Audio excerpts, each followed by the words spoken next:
voici l'agneau de Dieu qui vient dans sa gloire. Allons à sa rencontre. Ok? Eliezer. C'est-à-dire Élie. Comme Jean-Baptiste.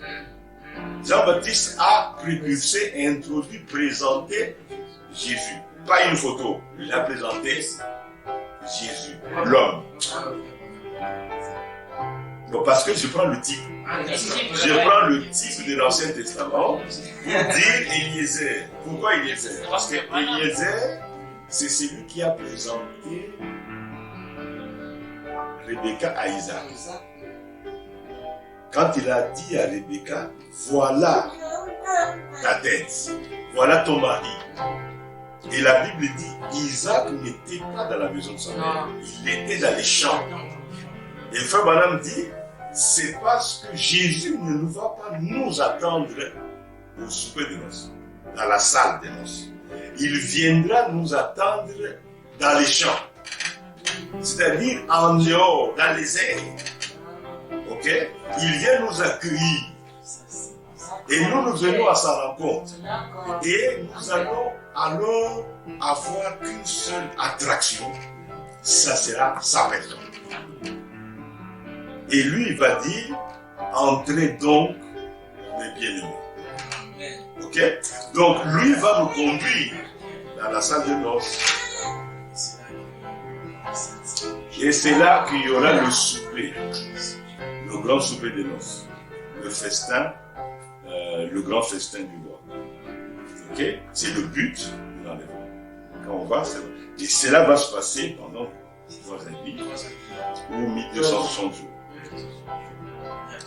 Dans la dimension céleste, 1260 jours sur terre.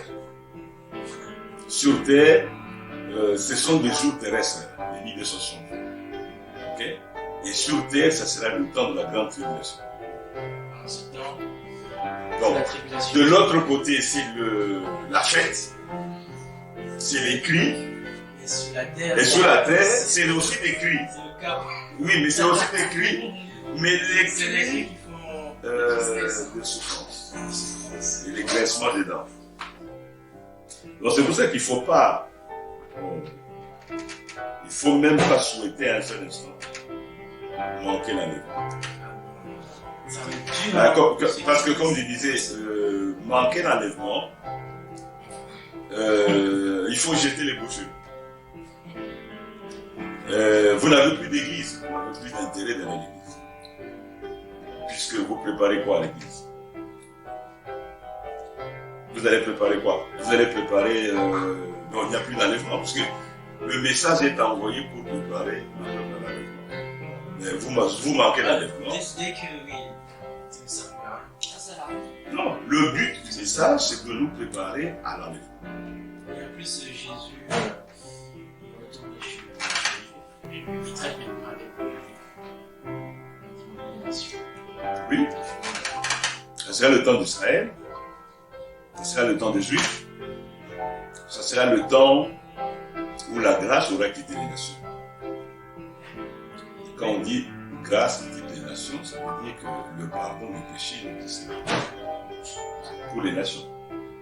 Maintenant, j'ai une question. Les Caleb, qui sont considérés comme des grands vainqueurs, parce que de la génération des jeunes gens qui étaient avec Moïse, ils sont pratiquement les seuls qui sont restés fidèles à Moïse pendant les 40 ans de traversée du désert, et qui, à la sortie du désert, étaient toujours fidèles à la mission jusque dans la terre des Canaan. Par contre, ce qu'il faut savoir, c'est que oui, le premier exode, il y a 3 exodes.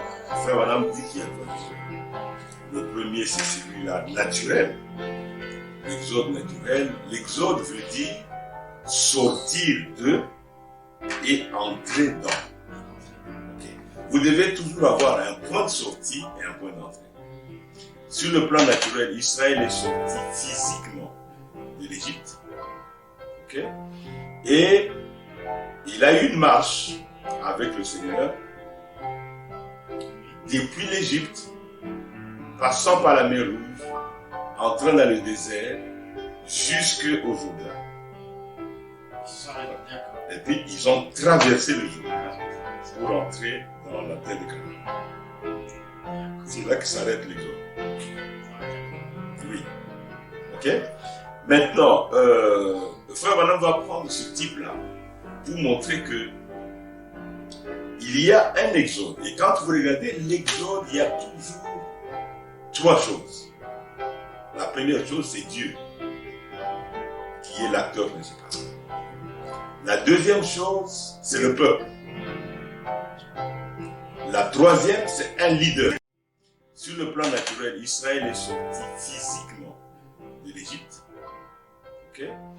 Et il a eu une marche avec le Seigneur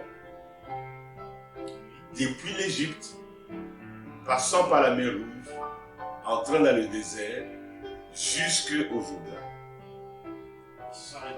Et puis ils ont traversé le Jourdain pour entrer dans la terre de Canaan. C'est là que s'arrête l'exode. Oui. Ok? Maintenant, Frère Branham va prendre ce type-là pour montrer que il y a un exode. Et quand vous regardez l'exode, il y a toujours trois choses. La première chose, c'est Dieu, qui est l'acteur principal. La deuxième chose, c'est le peuple.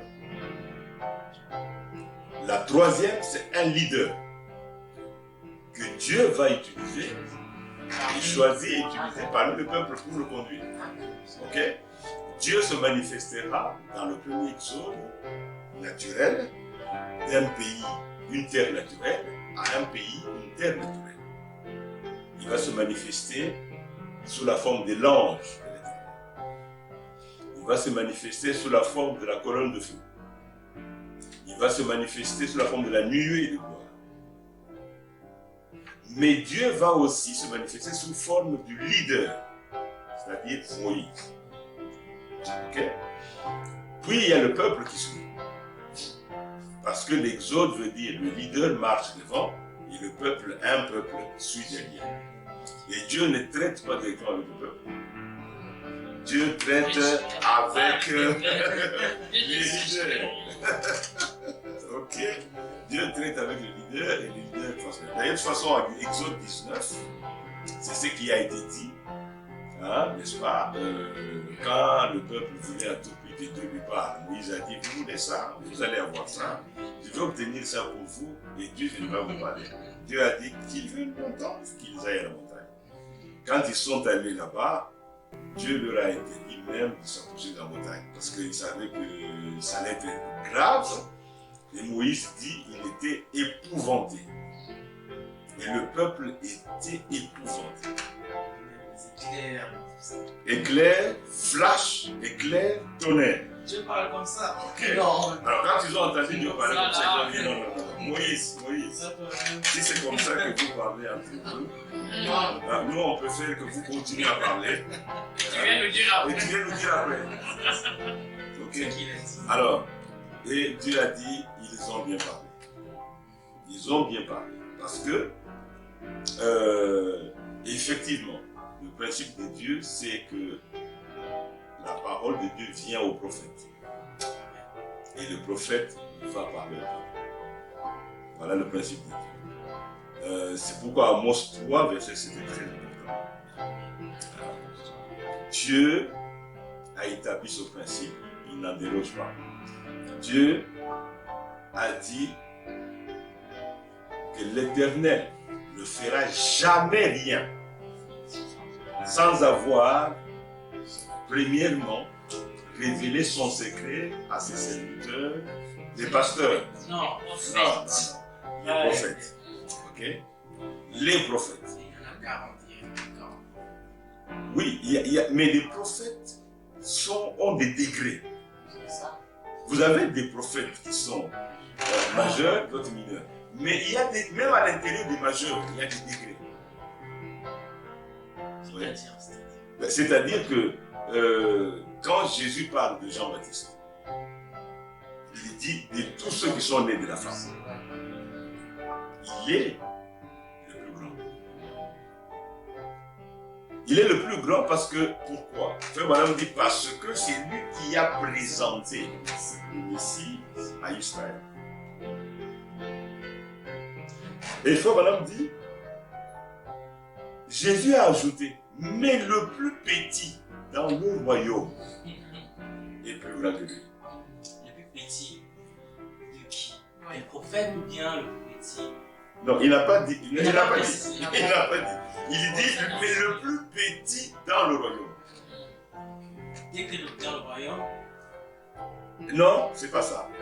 En réalité, le plus petit, ça veut dire qu'il parle de celui qui est le dernier prophète dans le royaume. Ok? Le plus petit dans le royaume. Le mot petit est traduit en français comme ça du grec. Mais en réalité, le mot là veut dire le plus dernier. Si on peut dire le plus dernier de tous. Et plus grand que Jean-Baptiste. Mais si vous regardez le plus dernier, c'est William Branham. C'est le 7e ange. C'est le vrai dernier prophète, le plus grand des prophètes. Et Jésus dit, le dernier là, dans le royaume, il est plus grand que lui.